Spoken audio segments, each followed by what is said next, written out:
ہر لحظہ ہے مومن کی نئی شان نیا، نئی شان نیا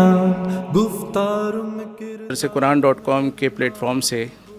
ایک 10 روزہ سیریز شروع کر رہے ہیں، اور ہماری کوشش ہوگی کہ ایک عام فہم انداز میں سلجھی ہوئی اور ایک مرتب گفتگو کی شکل میں آپ حضرات کے سامنے دین کے مختلف عنوانات رکھے جائیں۔ ہمارے مختلف عنوانات ہیں جو کہ آج کل کے کرنٹ ایشوز ہیں، مسلمانوں کو ان کی ضرورت ہے۔ مثلا ہم اس پہ بات کریں کہ اسلام جو ہے یہ امن کا داعی ہے، ہم اس پہ بات کریں کہ مسلمان نوجوانوں کو کیا کرنا چاہیے، ہم اس پہ بات کریں کہ امت مسلمہ کو آج کن مسائل کا سامنا ہے اور کس طرح سے ہم اس کا حل پیش کر سکیں گے۔ تو مختلف اس قسم کے عنوانات کو جو کہ مذہبی عنوانات بھی ہیں اور فکری عنوانات بھی ہیں، ہم کوشش کریں گے کہ آپ کے سامنے سہل انداز میں پیش کر سکیں۔ قرآن.com کے جتنے بھی فالوورز ہیں، میری ان سے درخواست ہے کہ وہ دعا فرمائیں کہ ہم اس سیریز کو جس طرح سے ہم نے سوچا ہے اور جس طرح سے ہمارا ارادہ ہے،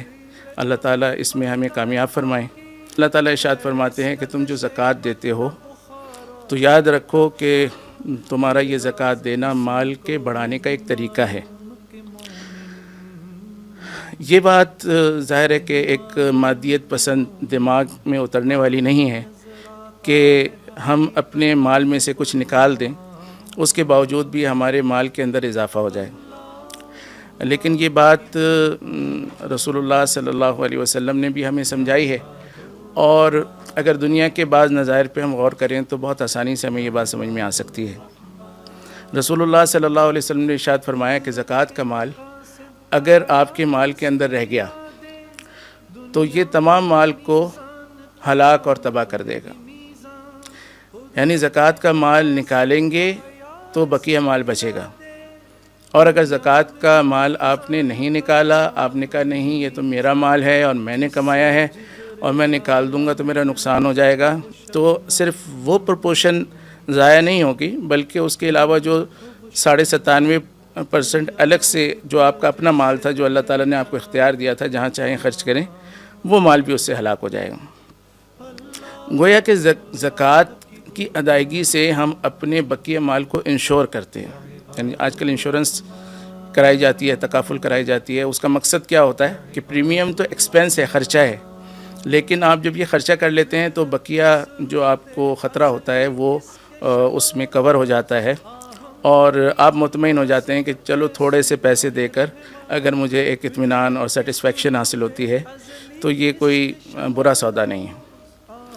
اسی طریقے سے گھر کے اندر جو چوکیدار رکھا جاتا ہے، ظاہر وہ خرچہ ہے، چوکیدار کو آپ نہ رکھیں تو آپ کے پیسے بچ سکتے ہیں، لیکن آپ رکھتے ہیں تاکہ آپ کو ایک اطمینان ہو کہ بقیہ مال جو ہے وہ ضائع نہیں ہوگا۔ اسی طرح گھر کے اندر جو اسٹور ہوتا ہے اس کی مثال بھی لی جا سکتی ہے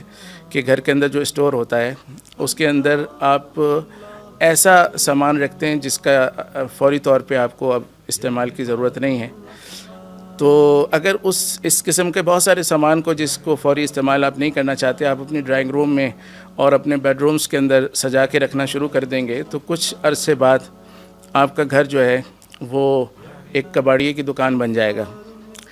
تو آپ سمجھتے ہیں کہ میں ایک کمرہ جو ہے انگیج کر دوں اسٹور کے طور پہ، اور میرا بقیہ گھر جو ہے وہ خوبصورت لگے اور اس کے اندر کسی قسم کی خرابی نہ ہو۔ تو یہ اور اس قسم کی بے شمار مثالیں دی جا سکتی ہیں جس سے ہمیں سمجھ میں آتا ہے کہ تھوڑا پیسہ خرچ کر کے زیادہ کو بچانے کی فکر یہ ایک معقول سوچ ہے، اور رسول اللہ صلی اللہ علیہ وسلم نے ہمیں اسی طرح متوجہ فرمایا ہے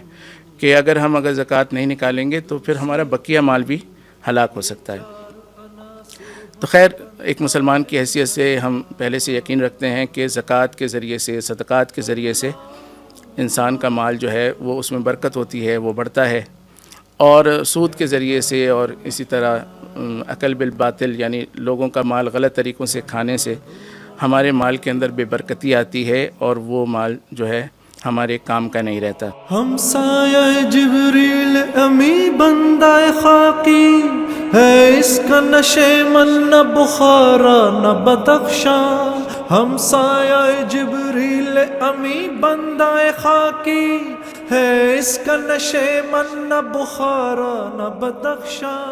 یہ راز کسی کو نہیں معلوم۔